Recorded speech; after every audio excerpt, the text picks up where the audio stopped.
They said the sea holds its own secrets, and for a long time we believed that some of them would never be revealed.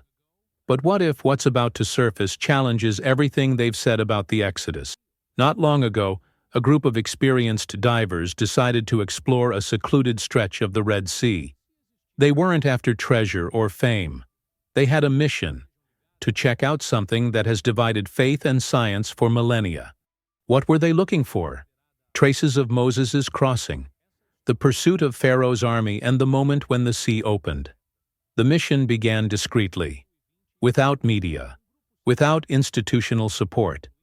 No official announcement. It was an almost military operation, with highly trained personnel, state-of-the-art equipment, and a silence that seemed rehearsed. But what stood out most was the reason. They were not there as tourists. They were there because of their faith. Among them, ex-military men, naval engineers, and independent archaeologists, all driven by a feeling that goes beyond logic. What if the Bible is telling exactly what happened? The location chosen was not random. It was the Nuweiba region in the Gulf of Aqaba, where some scholars claim the crossing actually took place. According to this theory, there is a natural underwater bridge there, wide and stable enough to allow thousands of people to pass through, exactly as described in Exodus. This hypothesis was ridiculed for decades, but with advanced technology and new eyes on old stories, what was previously considered a myth began to take on real contours, and that's exactly where the divers headed. Even before they entered the water, the expedition faced resistance. Governments raised objections, universities accused it of pseudoscience, and archaeological institutions refused to recognize the legitimacy of the mission. But still, they went. Not for glory, not for pay. They went because they believed there was something down there that the world needed to see. Behind the mission were silent funders, committed Christians who believed that truth does not need academic approval to be real. Meanwhile, on social media, blurry images of submarines with Hebrew inscriptions began to circulate. Rumors began to swirl. Were they trying to uncover the wheels of Pharaoh's chariots? Was the Bible about to be confirmed by underwater footage? The answers were still few, but the speculation had already begun. And one thing was clear: whatever was about to be revealed, it wouldn't just be an archaeological discovery. It would be a spiritual and cultural shock. The Red Sea, the same place where many believe God divided the waters to save Israel, was now the scene of a new crossing, a crossing between skepticism and faith, between silence and revelation. What is to come in the next chapters is not just a diving report.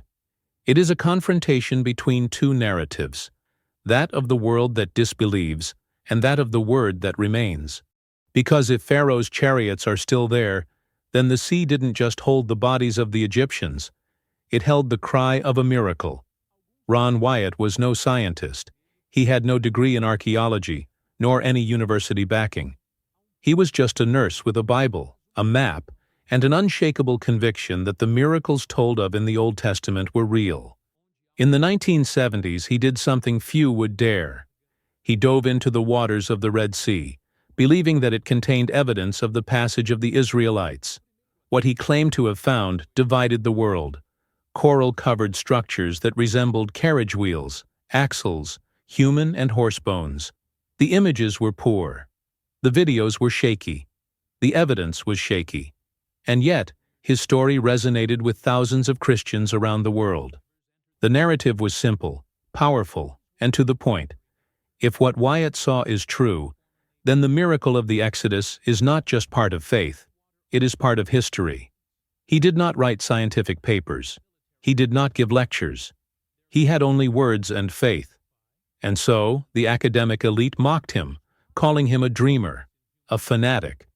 But he did not back down. Wyatt spoke of a golden wheel, a supposed relic that had been handed over to Egyptian authorities and never resurfaced.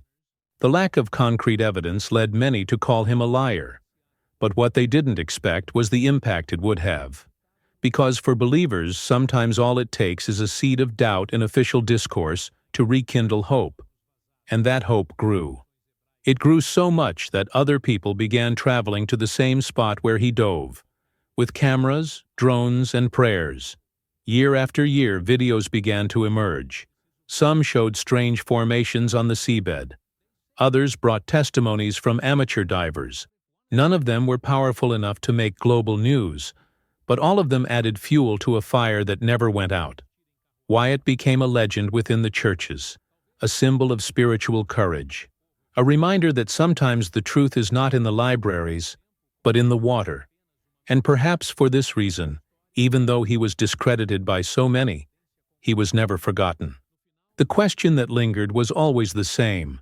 If all this is real, why doesn't anyone remove the objects and prove it once and for all? The answer, according to Wyatt, is both simple and complex at the same time. First, because the coral surrounds the objects like fragile armor.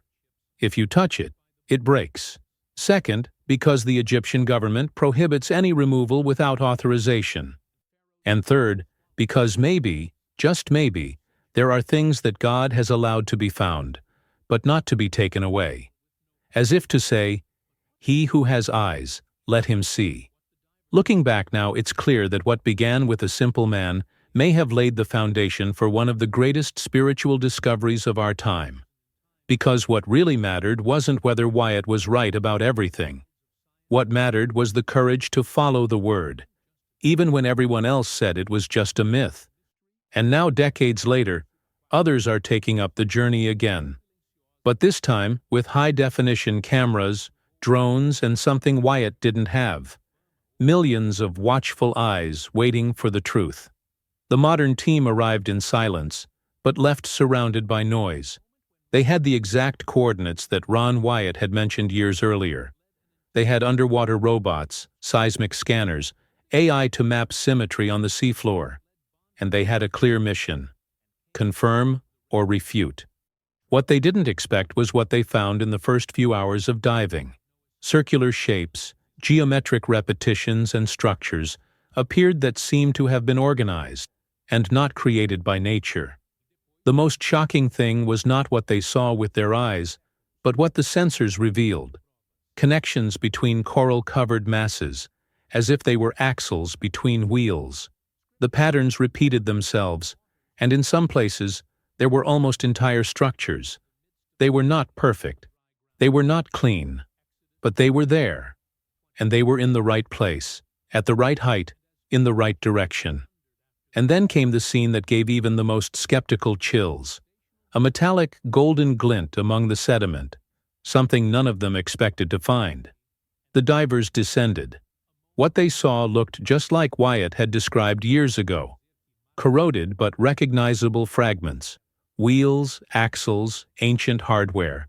Bones entwined with seaweed. Some objects looked fossilized.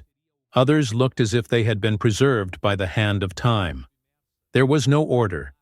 It was as if everything had been thrown into a moment of utter chaos and frozen. One of the divers called it a watery grave. Another called it a war grave. Were they just images? Maybe. But images with weight. The kind of weight that is not measured on scientific scales, but with spiritual impact.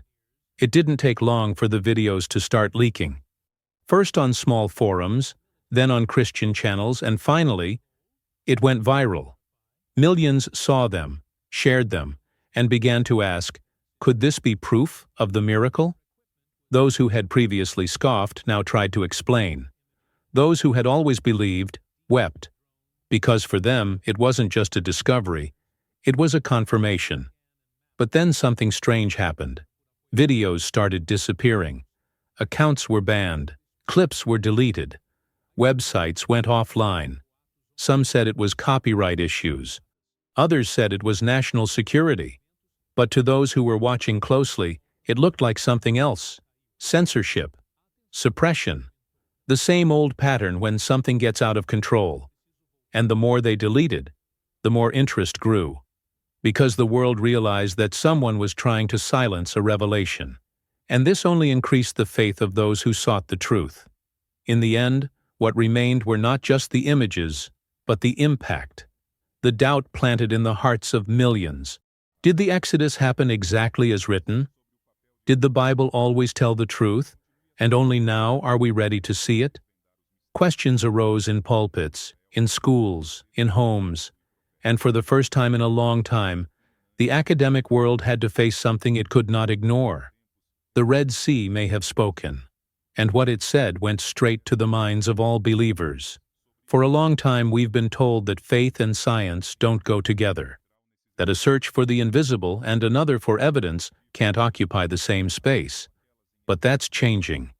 Because when images of the Red Sea floor began to circulate, even the most skeptical were forced to look twice.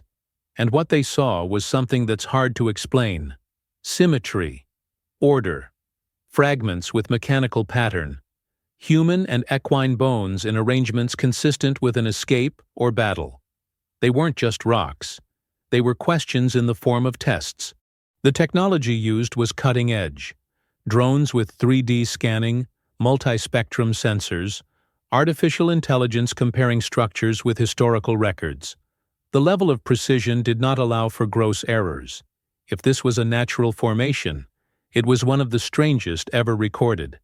But if it was artificial, then the impact would be gigantic. And it was. Because each new piece of data, each image analyzed, seemed to point to the same point. The text of Exodus was becoming visible. Literally. This sparked something bigger than any debate. It reignited a quest for biblical archaeology.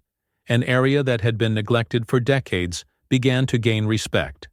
New excavations in areas such as Jericho, Zion, Ararat, and Ethiopia were fueled by this revival of faith in evidence. Scholars began to revisit old theories, some reluctantly, others enthusiastically, but all aware that something has changed. It was no longer possible to ignore the Bible as a merely symbolic book. And perhaps the most interesting thing was who was leading this movement. They weren't just scientists, they were ordinary people, Christians, curious people, technologists, people with faith and determination, using modern tools to unearth ancient truths. They didn't wait for academic approval. They went, they sought, and they found. Because truth is not confined to the walls of a university. Sometimes it is hidden at the bottom of the sea, waiting for someone who has enough faith to dive in. This rapprochement between faith and science did not nullify the miracles. On the contrary, it made them even more profound. Knowing that the sea may have parted does not make the act less divine. It makes it more tangible. Knowing that there are chariot tracks underwater does not destroy faith.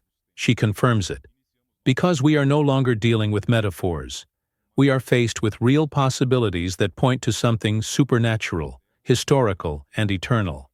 And that changes everything. Because if one of the greatest events in the Bible could have happened exactly as written, then what else are we underestimating? How many more accounts are yet to be revealed? The faith that moves mountains may also move archaeologists, divers, and truth seekers. The Red Sea has opened the way for a new era, an era in which miracles will no longer be just read about, but perhaps reviewed, explored, and even filmed.